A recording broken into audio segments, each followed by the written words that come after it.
Welcome to Rack of the Week number 203. We're over the 200s, and that means we're doing something a little bit different every week. This week, I'm going to actually talk about a game of Nineball. Yeah, shocker. Next week, we go back to straight pool. We're gonna kind of alternate in that way, but it'll be Nineball this week. On the screen, as usual, so you see my top supporters from Patreon and YouTube. Check that out if you feel so inclined. And then also this week, here's a shameless plug for my new product line of 14-1 gear. And I've got this pullover on right now. You can see the logo for 14-1. Let's show our pride in the game.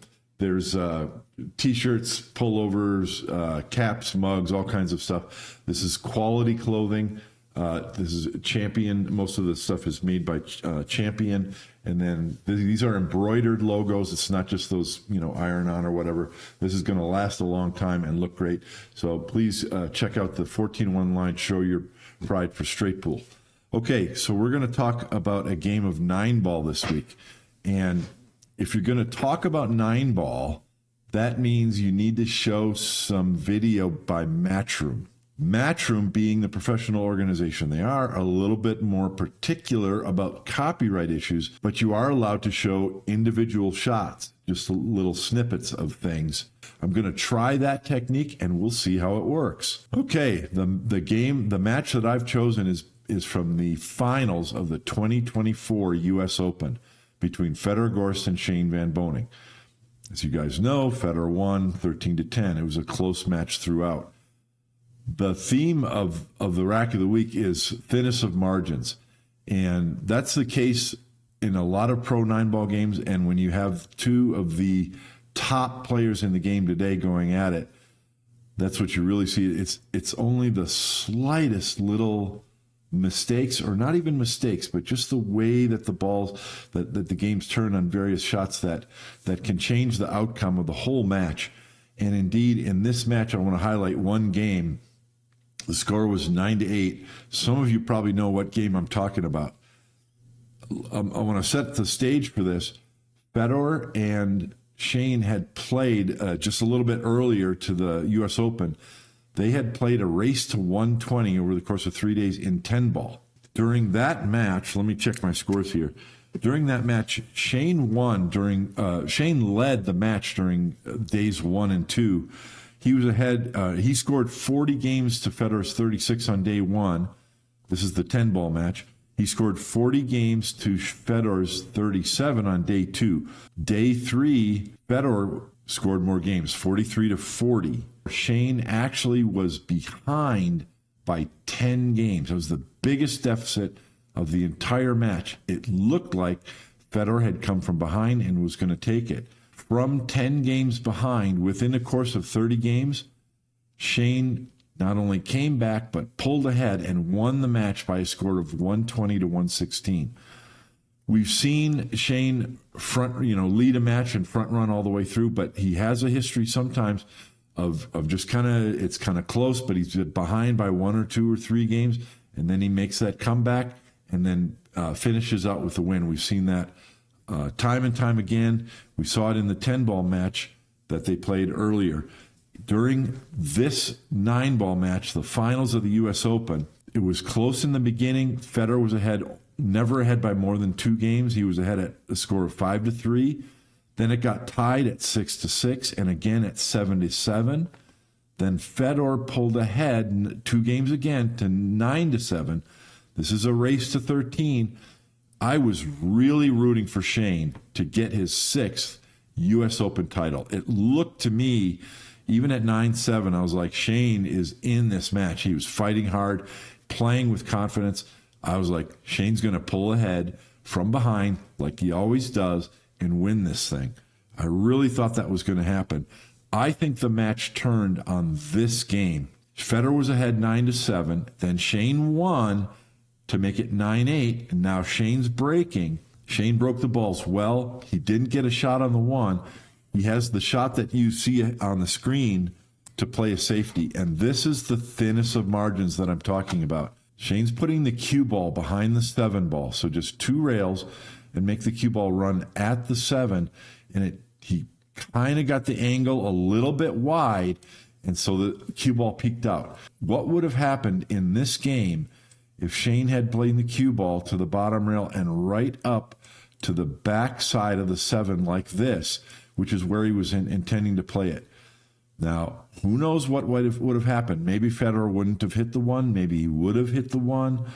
As it is, Federer's got a chance to play a safety. It goes just 2 more innings, and then Federer has a very similar shot to the one Shane just had. Now, Federer wants to try and get the cue ball down behind the 7. Now, he actually has a choice here. This is a strategic choice. Federer could have played the 1 ball up this direction, maybe hitting the this pink ball, but he probably doesn't want to hit it because he doesn't want to risk pocketing it. The point is he might want to leave the 7 ball. That leaves a very difficult run out should Federer not get the safe on the 1 and Shane has a shot on the 1 ball. Instead, Federer chooses to move the 2 ball while he's playing position for the cue ball behind the 7. Same thing, gets the angle wrong, and the cue ball peaks out.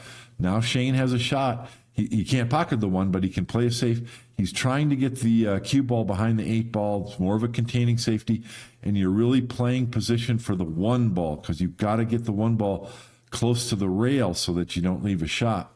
He's successful in getting the cue ball to the rail, but he does leave a very thin shot for Federer. Federer misses that shot, and then Shane gets an opening on the 1 ball, a long, difficult shot.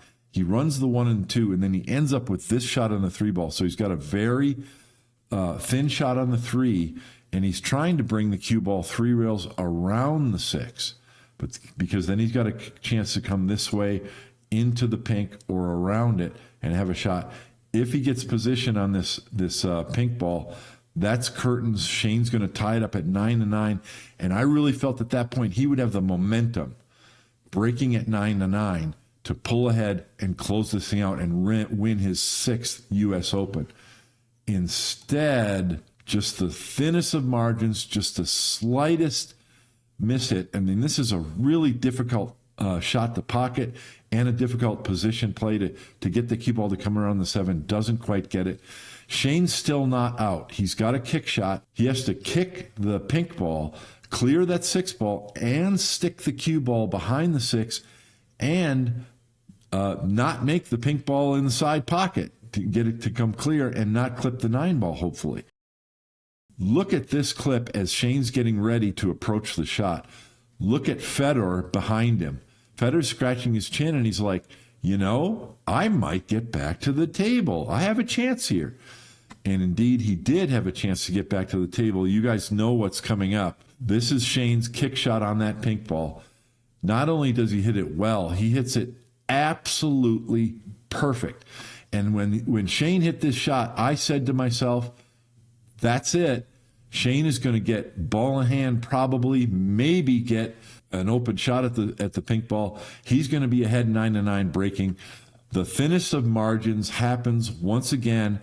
Federer's jump shot, as you know, swish with perfect control on that pink ball. Federer's the best jumper in the game right now. Now, this is still a difficult shot. He's got a long straight-in shot on the 6 ball. I want you to take a look at the line on this 6 ball. I'm going to draw a straight line here. We'll go from the center of the cue ball through the center of the 6 ball. Now, as you can see, that's aiming to the outside of the pocket, but the 7 ball's over here, as you can see. So he's not trying to, he's trying to cheat the pocket, shoot the 6 into the outside of the pocket, because otherwise the cue ball is going to draw at the 7, and he wants to draw it straight back. So he's got to cheat the pocket and draw it back to the right side of the 7 ball, and just hits it perfect. Ends up with the easy shot. Look at Shane's face when he congratulates Federer. He knows that 9 ball is operated on the thinnest of margin. It could have gone his way. He could have had the 6th U.S. Open title. Instead, genuine smile on his face to congratulate his friend Federer on winning his U.S. Open. I have no doubt we're going to see Shane again next year. Will he be fortunate enough to make it to the semifinals and the finals? I sure hope so. I'm rooting for Shane to get his 6th U.S. Open. Maybe the thinnest of margins will operate in his favor next year. We'll see. I hope you enjoyed this one. The very first rack of 9 ball ever to be featured on the Rack of the Week. Next week, we're going to go back to straight pool. And then the week after, who knows what will happen. Remember, if you're going to play pool, play it straight. And we'll see you next week on Rack of the Week. Bye.